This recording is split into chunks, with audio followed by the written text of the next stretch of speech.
are listening to In Pursuit of Development with Dan Bannock.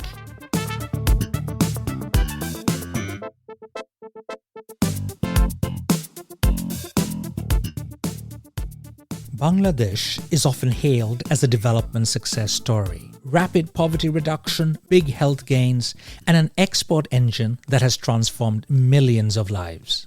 But in recent years, that success story has become harder to tell. Growth numbers are being disputed, the cost of living crisis has hit hard, and costly, often corrupt energy contracts have strained the economy. So is Bangladesh still a success? And what does success even mean in a country built from war, disaster, and recovery? My guest is Naomi Hussain, Global Research Professor in Development Studies at SOAS, University of London. A political sociologist, she studies how people living with poverty and precarity secure the public services they need, and how societies hold states to account. Her work connects Bangladesh's development story to broader questions of protest, civic agency, and the role of aid in global development.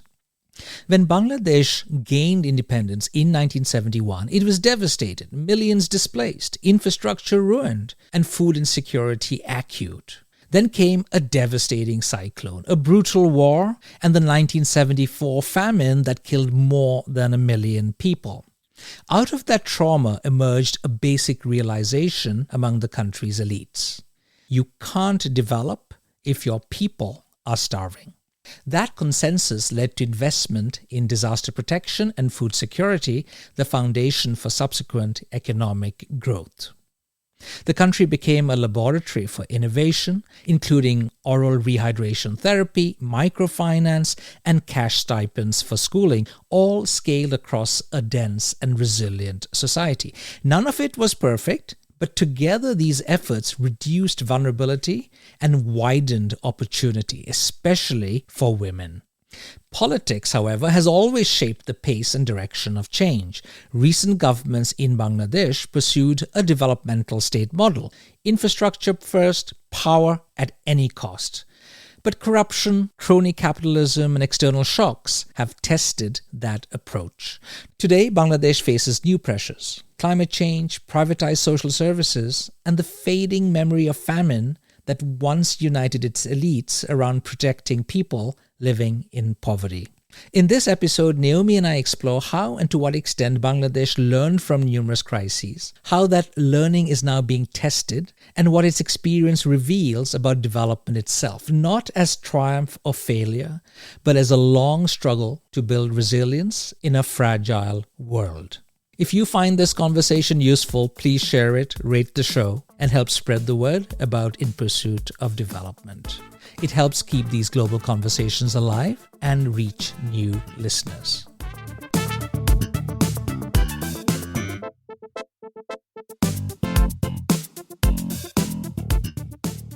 Naomi, it's been years since I last saw you in Oslo. Wonderful to have you on the show. Welcome. Thank you so much. Yeah, I think it's been over 10 years, actually. I've been wanting to have you on the show for many, many years. So it's such an honor to have you finally.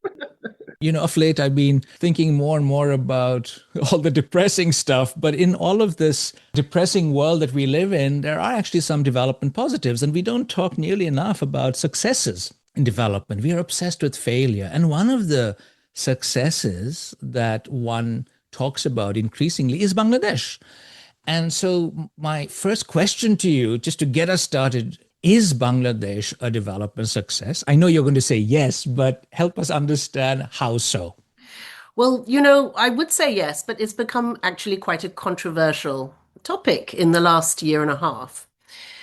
Because if you talk about Bangladesh as a development success, that is implying that the recently ousted regime of Sheikh Hasina, the Awami League regime who were in power for 15 years, that they might have done something right. And so this has become unsayable in Bangladesh right now. In addition, I think there's been some evidence has emerged recently about some overstatement of development indicators, particularly growth indicators.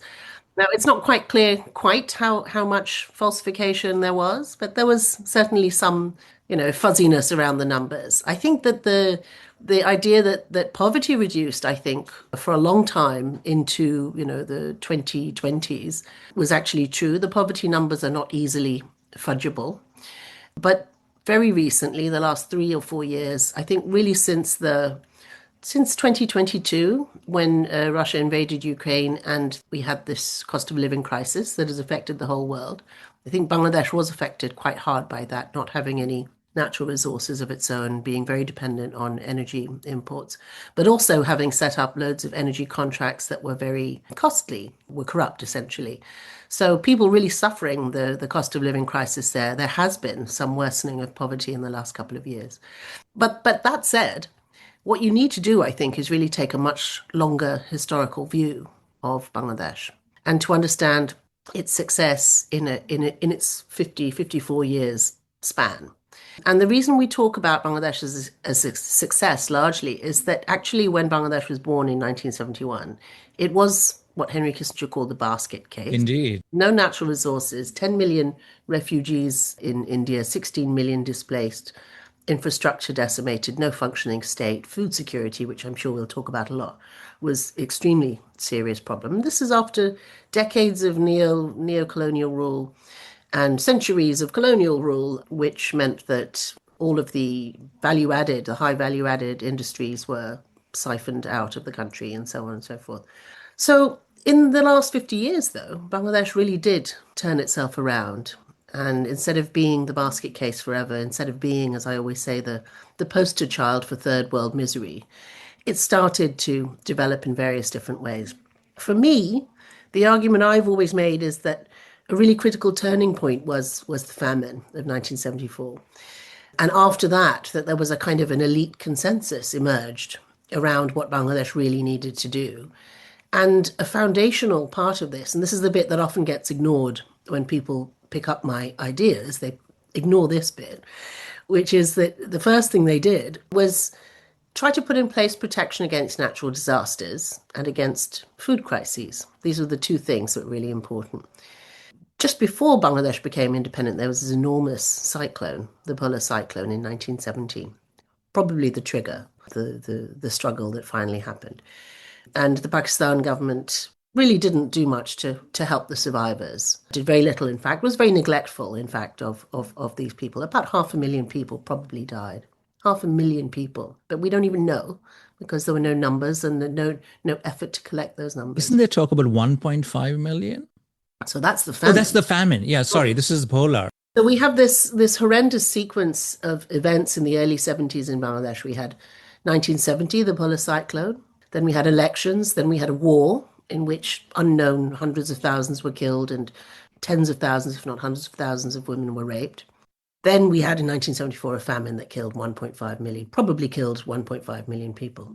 Again, it's really hard to know for sure, but there's one very robust study which makes this argument, a study by Muhyiddin Alamgir, which is sadly not available anymore. I keep finding old copies here and there online and buying. I've cited him in my work. You have, yeah.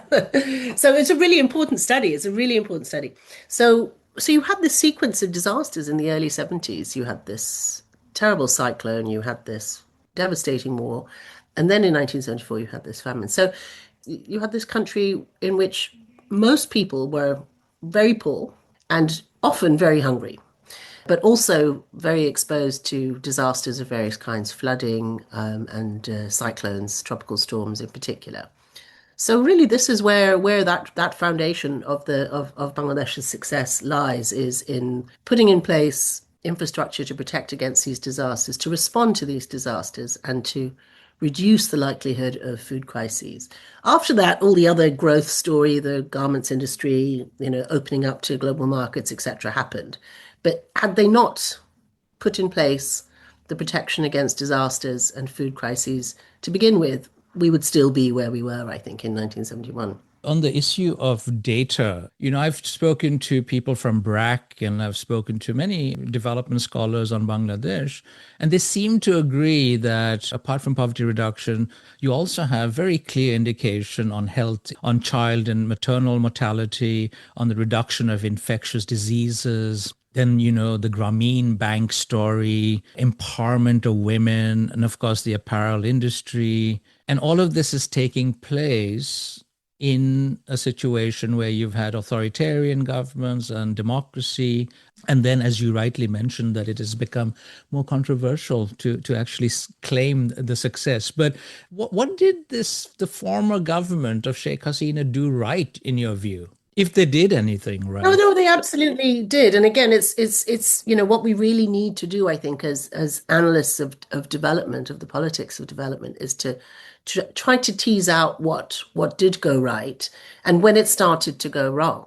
Because it's quite clear that Sheikh Hasina and her band of merry men thought that what they were doing was a kind of developmental state model, that they could be pretty authoritarian and drive through various forms of growth inducing activities, basically infrastructure, bridges, roads, this kind of thing.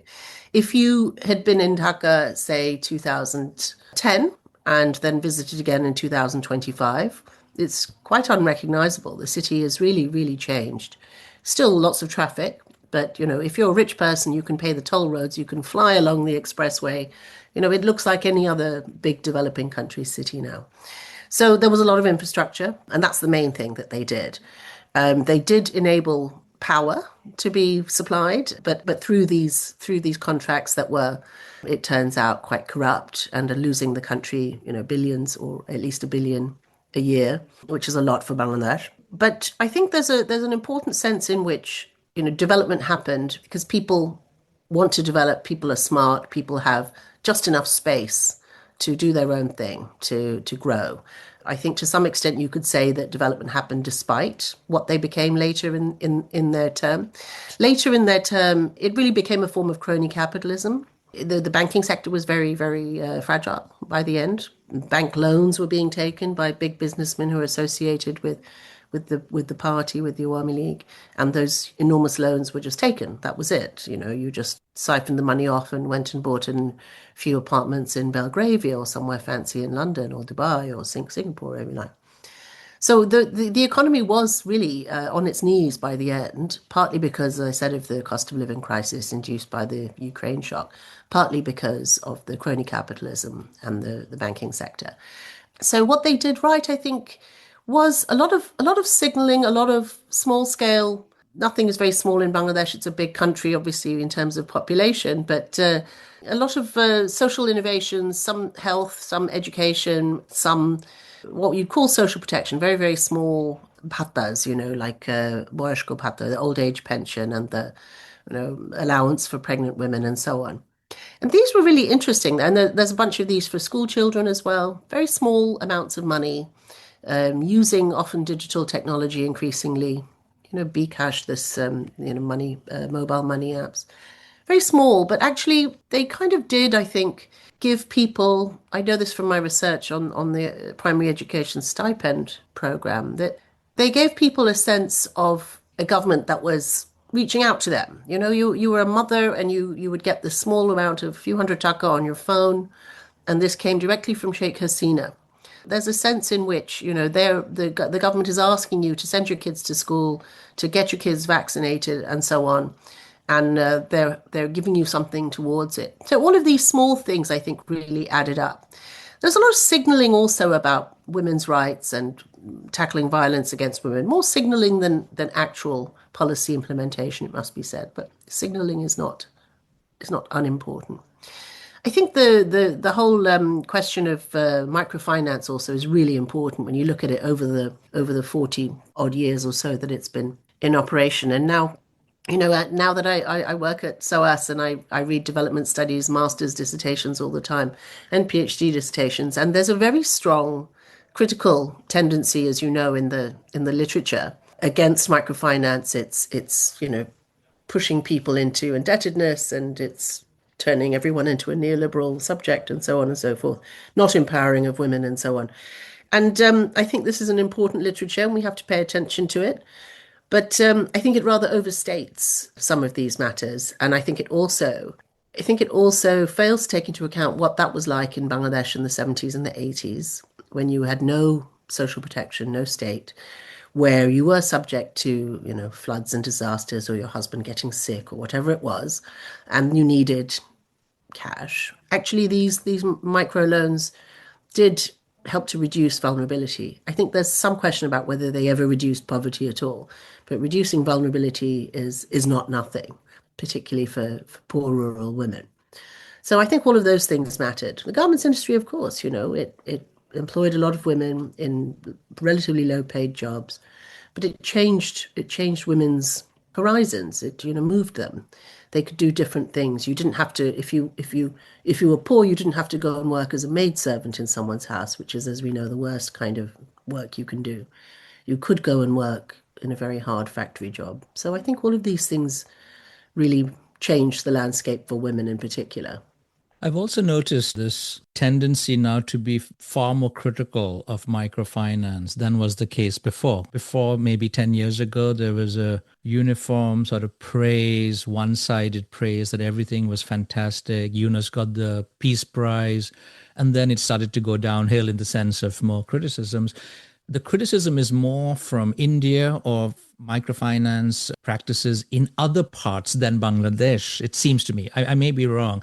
It did not perhaps work optimally in Africa or in Latin America. And so then the whole idea is criticized. I want to return to this idea that you alluded to and is a very important part of your book, the argument in Aid Lab, that much of this elite level political settlement that emerged actually had its roots in the liberation war, in the famine, in the natural disasters.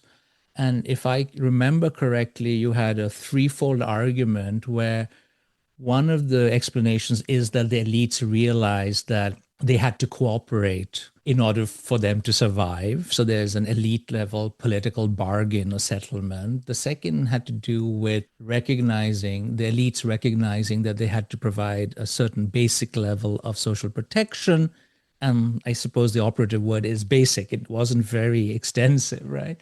And the third argument that you make in Aid Lab, if I recall, is this recognition that the elites had to also play ball with the international community. Was it in the 70s and 80s that it was almost 6% of GDP was aid, or maybe it was more that Bangladesh received, but something like that. Aid did play an important role, and therefore it was, I think, very important for the international community to have Bangladesh as a poster child of things actually working. Going back to the famine, because we both are interested, we are feminists, as somebody told That's me a once. Dan, terrible phrase. I know that's what somebody told me. Dan, you're a feminist. What was the reason? What happened in 1974? Because you had the Beatles, concerts. This is, oh, there you go in the background. Yeah, there you go. So Bangladesh was about the Beatles. It was Ravi Shankar getting involved, and then one of my heroes, Peter Singer, the philosopher, wrote this, wonderful essay, Famine, Affluence, and Morality. Everybody was focused on helping Bangladesh. Was it the increase in rice prices? Was it incompetent domestic response to things? What was the reason? Why did 1.5 million people die? I'd love to talk to you about Peter Singer as well, because that essay was the foundation for the effective altruist movement, Yep. which is, I think, a lot to answer for.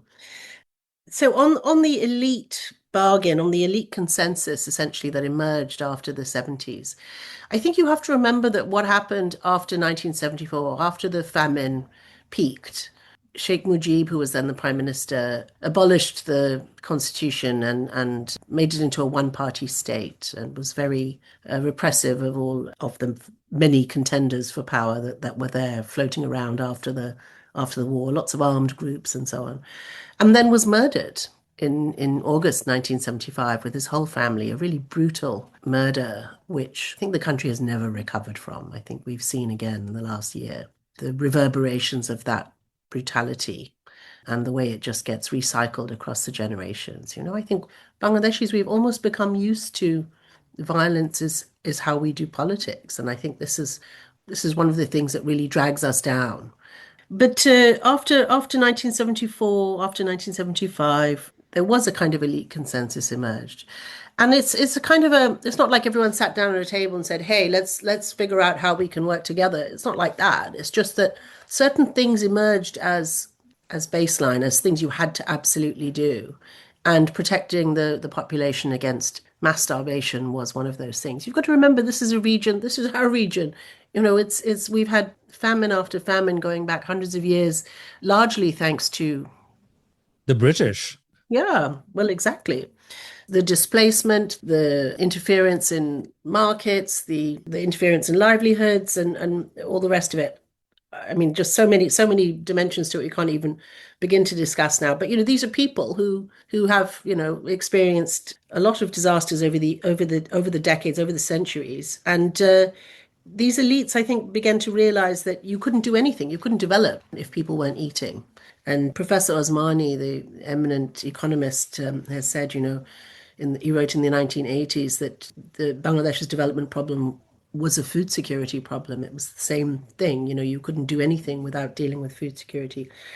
And at that time, the US aid really stepped in and helped with food policy.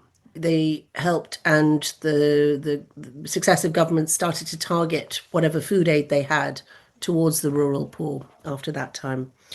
So that basic social protection was provided, as you say, very basic social protection, and mostly about, preventing the worst kinds of disasters, not about, until more recently, not about rearing a well-nourished, thriving population. It was about staving off the worst disasters. The fact that they had to go to the international community. So this was in the early 70s, this new state, this exciting, newly liberated country was going to be socialist and secular and independent and non-aligned and so on. And that didn't last long because it became very clear Bangladesh was not going to be able to stand on its own feet to begin with. No natural resources, very hungry population, lots of devastation, lots of need, lots of disease. And I think what really triggered the kind of the turn to the international community was in 1974 when the US withheld food aid, knowing that people were starving in their hundreds of thousands, they withheld food aid. Why did they do so?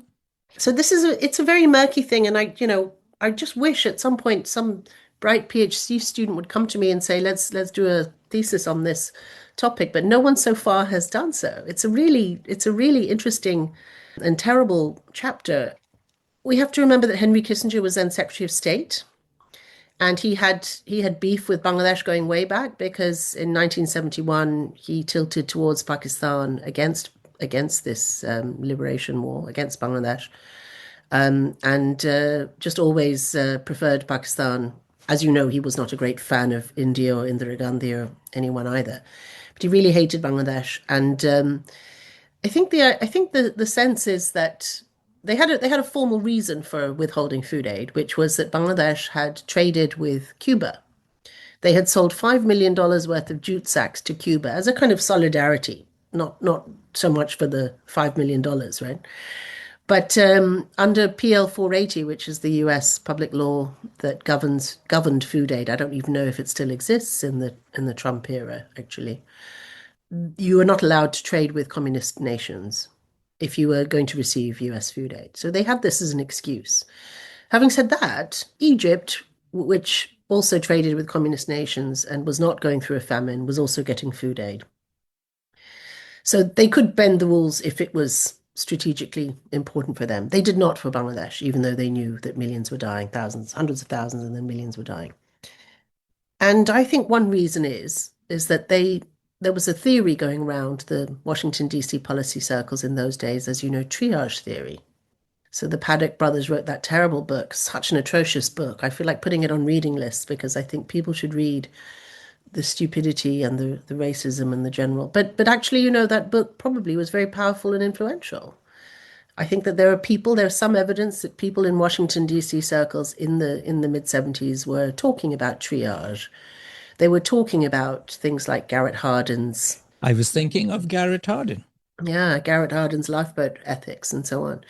And of course, we'll come to this, I'm sure, but very, very similar to the way people are talking now about aid, about why we shouldn't do aid. So the idea of triage theory, of course, is that some countries are never going to cope on their own. We should just let them die. pure Malthusian argument there. They're never going to feed themselves, let them die. And so there's a sense in which perhaps the US was saying, you know what, we don't care, this country's not important to us, we have a reason not to give them the aid, let's see what happens. And what happened, of course, was that the elite pivoted to accepting the international community was necessary, accepting that aid was necessary for survival, and therefore having to abide by whatever the IMF were asking them to do, devaluation and restructuring and so on. So that's a kind of pretty murky story.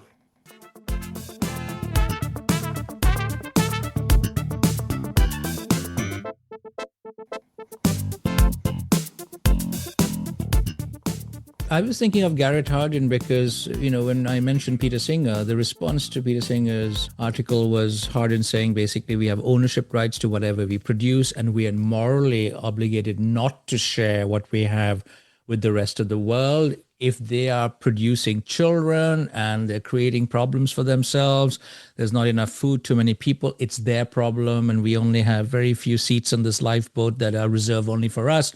And even if you want to help them, that's your business. And I see some of those arguments now, Naomi, today in the MAGA movement, in making America great, but also in Europe, closer to home, that whatever we have, it's we first, solidarity later. Solidarity never. But or when it suits us. When it suits us, exactly, when it's convenient. Actually, on Garrett Hardin, I wrote recently a piece I was telling you about the moral philosophy of the aid cuts, exactly thinking about living on a lifeboat and thinking about triage theory and also about Peter Singer, famine, affluence and morality. And I think that it's really interesting to think about the way in which the West is justifying its choices around aid, particularly at a time of enforced starvation in Gaza, of course. But Garrett Hardin, in his essay, he exactly as you say, this is for us, this is our stuff, we earned this, we grew this. And then he also says at one point, of course, some people will say, well, actually, because he's talking about Americans, this was not our land originally. And he says, well, that's too bad, we're just going to start from here. So it's like, okay, okay, so you can't even sustain your argument for your own, 250-year history. So, but yes, you're right. It has come back. But actually, it's interesting when you look at those the justifications being made right now for aid cuts for all sorts of bad practices. It's all about effectiveness, trying to be more effective. At least that is being used in a way. That I think comes from your Peter Singer. Actually, from could well be from this idea that you should maximize the moral good you can do. You should as an individual, without reflecting on the political and economic structures within which people come to be in those situations. I think that Peter Singer's methodological individualism is quite strong in that essay and has, as we have said, stimulated the effective altruism movement. But the effectiveness, I think, now is moot. I think, why does it matter if US aid is effective? We don't like what they're doing. And we meaning, MAGA and the Washington, D.C. powers that are currently... So Dean Carlin, the former chief economist of USAID, he's coming on my show on Monday, later today, I'll be speaking to him. Oh, wow, okay. But the reason I've heard in aid circles now is that, well, with USAID being dismantled, we have fewer resources and we have to prioritize. And so our priorities have to be sharper and they have to be more effective. But one thing I wanted to raise here, Naomi, and this goes to what you were saying about that second argument about elites saying we have to give at least a basic amount of social protection. And I've often argued, at least from the Indian case, that in many situations we have governments accepting people living under the poverty line, but only reacting when they start dying and a so-called famine line or that threshold is crossed. So it's fine that you're suffering, there's chronic deprivation. It's only when chronic deprivation becomes acute that governments, even democratic governments, tend to react. So it's almost like that political trigger is set so high that you have to really die before people react. And I know in Bangladesh, people were actually dying several months before the famine was officially declared. Yeah, I think that I think you're absolutely right. The politics of chronic malnutrition, the politics of starvation are very, very different things, aren't they? And that which does not cause a political crisis, the governments are much slower to act on for sure. I mean, as we know, though, people starve in a famine because they're already hungry. Like it doesn't happen instantly, does it? And I think people are watching Gaza right now, and I think a lot of our knowledge about famine and how famine proceeds, I think, has been Would you say anybody actually disagrees that there's a famine going on in Gaza? certainly. I'm on Twitter enough to know there's plenty of people who think it's all made up. No, I mean, if you think about just the way in which a famine is defined or characterized, mass starvation is one way of talking about famines. And that is happening in Gaza as we Yeah, speak. it is. Yeah, I'd say definitely it's a famine, and it's an extraordinarily vivid example of the ways in which political powers use famine to get what they want, to achieve their ends. Extraordinarily vivid. I can't think of another example, maybe in Sudan, maybe one or two others in world history, but I cannot think of one where we have watched this. I mean, possibly some people would argue the Irish famine was similar. I spent a lot of my summer holidays in Ireland, and I went around to see a lot of the famine memorials and so on. And it's very striking to me that the Irish have a very clear understanding of what's going on in Gaza, especially the famine, and it's partly to do with their own very rich memory, the way they have memorialized famine. But there too, there was an argument that, the famine was enabled because it was quite good to get rid of these poor peasants who either died or went to North America because the land could be more productively used by others for other crops and so on. So people don't forget these things, and I think it's definitely a famine. I think that's why they've been so strong about calling it a genocide and recognizing Palestine as a state and so on. And in Bangladesh, Naomi, how important are those memories from the 74 famine? Now that is an excellent question. So, as you know, this book, The Aid Lab, was first published in 2017, and I couldn't get it published in Bangladesh. It's an Oxford University Press edition. It's like, £80 something. Nobody in Bangladesh is going to buy it, right? So I tried to get it published in Bangladesh, couldn't get it published because the famine is a very sensitive matter for the Awami League party because Sheikh Hasina's father, Sheikh Mujib, was in power at the time. My argument about him is that it wasn't malicious, it was more incompetence, but also incapacity. The state had no resources, didn't get food aid, as I've mentioned. So it wasn't exactly his fault, but he's nevertheless in charge. So it's very sensitive for them to talk about the famine, and the book couldn't get published in Bangladesh. So Sheikh Hasina fled in August 2024, and then a publisher said, now we can publish your book. So it came out earlier this year. University Press Limited, UPL Books, published it, and it has a new introduction. And I had a very interesting time going around talking to people about this book in Bangladesh. Now, there's a whole generation that don't know anything about the famine. Like, really, when you say famine, they say, oh, 43, 44. They don't know anything about it. I also noticed that, Zainul Abidin did those famous famine sketches from 43, 44. And you look at his work, his published works, and there's loads and loads of images from 43, 44.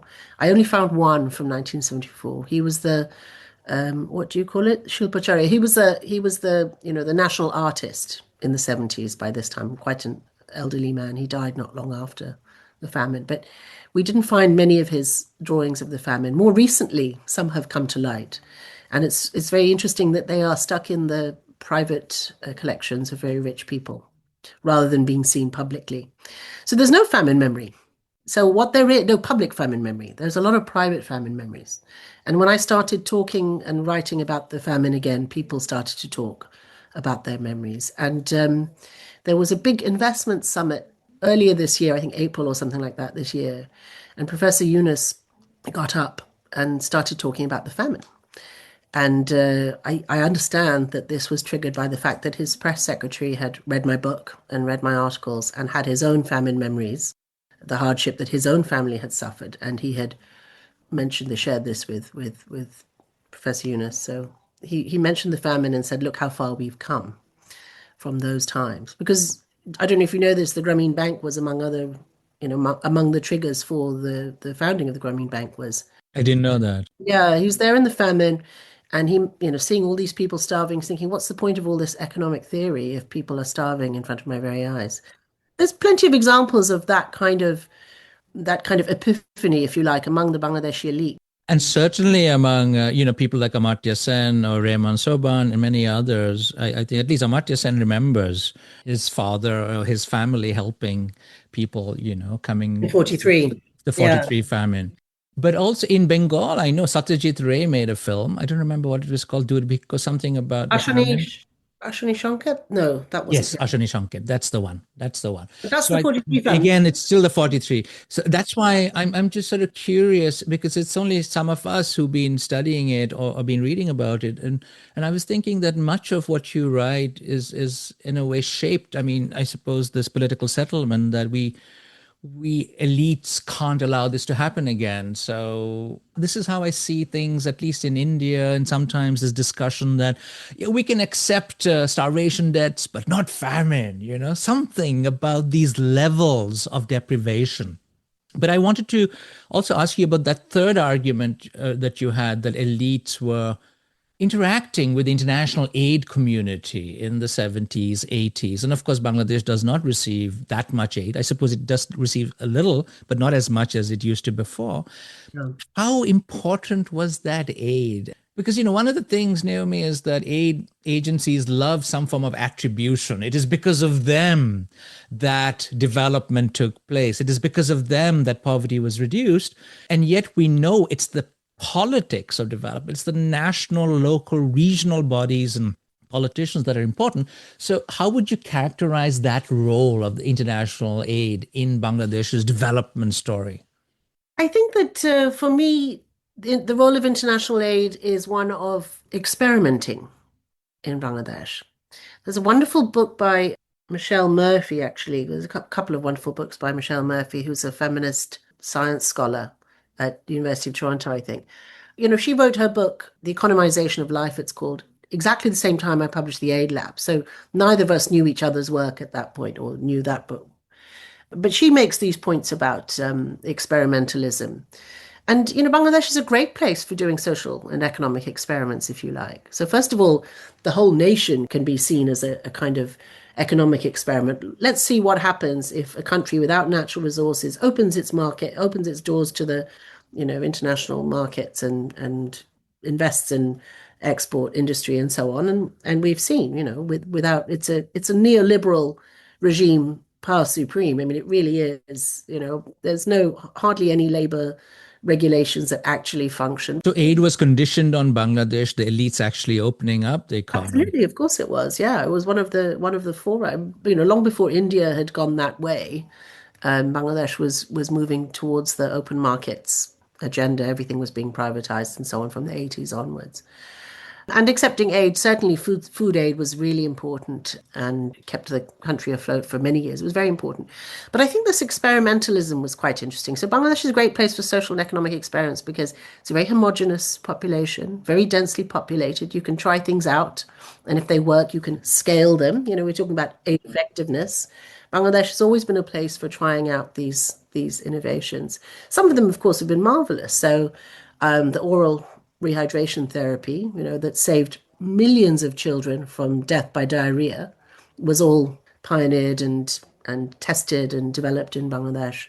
Many other therapies like that, but also other kinds of social innovations, like, for instance, cash transfers for school-going children, microfinance, of course. All of these were experiments that were, you could say, done on Bangladeshi society. And that the aid world really took as their own achievements and tried elsewhere. As you said, microfinance wasn't quite so successful in much of Africa as it was in Bangladesh, but nonetheless, aid people, have to sell their ideas and their technologies around the world. So yes, it was very much their poster child for a long time. I think now things are different and it's climate change and it's mitigation and adaptation and so on. It's a different kind of experimentalism. It's a different kind of challenge. It's not that we don't have poverty and deprivation and even hunger. Now we have all of those things still in Bangladesh, but the bigger challenges are definitely around climate. In a way, has cannibalized all of the other problems that we have. I think it's where the aid is going to. So Bangladesh has had a transition government, and Muhammad Yunus is the caretaker prime minister. I don't remember the exact title. Chief advisor. The chief advisor. There will be elections. And one of the things that I often wonder about is state capacity in Bangladesh, the extent to which it is the state, or is it the private sector, the garment industry, or the diaspora fed, development? Is it BRAC, all these NGOs that play an outsized role in development? Going forward, how should we understand state capacity in Bangladesh? Is it a state that actually allows others to do some of its own work? Does it outsource some of it to the NGOs, to the international community, to the apparel industry?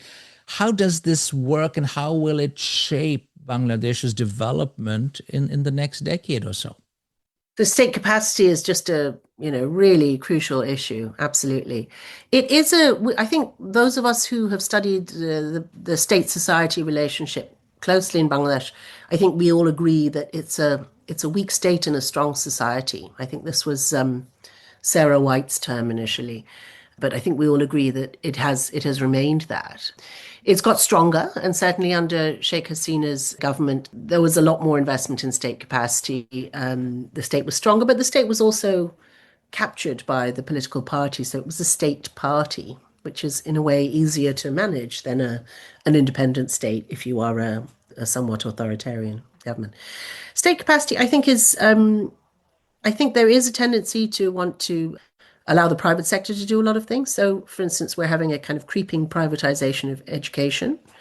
The privatization of health has already happened, but more and more people are opting out of the official system because it's poorly run, it's corrupt, it's low quality, and so on. And so more and more services, social services, are being bought in the market. People can afford to buy. People have been earning relatively well over the last decades. So I think that the question, and again, picking up on climate change, thinking about the restoration of democracy, thinking about the coming challenges like AI and so on in the world economy, I think it's going to be a real test for the Bangladesh state. The one thing it has going for it, and this is as a society in general, not just the state, it's quite good at learning. It's quite good at responding in a crisis. Generally, some good things get taken away from that. Next time we won't do it this way. When there's a flood or a factory collapses or a mass movement that unseats the government, there is some learning goes on. It has that flexibility, and the elites learn as well, but they may not all learn the same things. My big concern going forward actually is that elite consensus, that kind of elite bargain that characterized the period after the mid-70s, that's not there anymore. The elite is very differentiated. It's coming from very different social, religious, political backgrounds now. The incentive to invest in poverty reduction, food security, and so on is just not there anymore. And that's partly because this younger generation knows nothing, has no memory of the famine. So that would be my big concern, is the kind of consensus on which Bangladesh's relative success rested is no longer present. I don't see how any kind of consensus is being forged into the future. That's where I would be particularly concerned. We'll have to leave it at that. Naomi, this was so fun. Thank you very much for coming on my show today. Thank you. I really enjoyed talking to you. As you know, we have to talk more famine as we are the feminists.